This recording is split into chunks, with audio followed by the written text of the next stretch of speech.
অনেক জন্মের পাপ করলে তবে ট্রেনের এই 4th সিটটি পাওয়া যায়। এনিওয়ে, সকাল সকাল এনার্জি নিচ্ছি কারণ আজ অনেক কাজ আছে। এসেছি আজ ইউনিভার্সিটি, আর আসার সাথে সাথেই আমার জন্য আসছে ওয়েলকাম ড্রিঙ্ক। সেখান থেকে গেলাম একটা সাইবার ক্যাফে, আর আমার অবস্থা দেখে কাকু ফ্যানটাকে আমার মুখের সামনে তুলে দিয়েছে। ইউনিভার্সিটির পেপার ওয়ার্ক শেষ করে একবার গেলাম ডিপার্টমেন্টে। আজ আবার দেওয়াল পত্রিকা বাতায়নের উদ্বোধন ছিল। ইউনিভার্সিটি থেকে বেরোতেই দেখি আমার ফোনটা বেজে উঠলো। একজন ফোন করে বলছে, কোথায় আছিস, দাঁড়া আমি আসছি।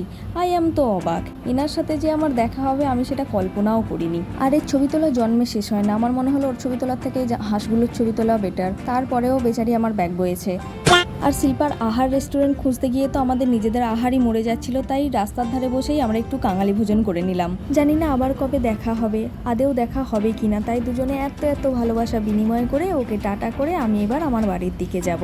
আমার বরাবরই বন্ধুর সংখ্যা কম, বিশ্ববিদ্যালয়েরও তেমনই গুটি কয়েক বন্ধুর মধ্যে শিল্পা একজন।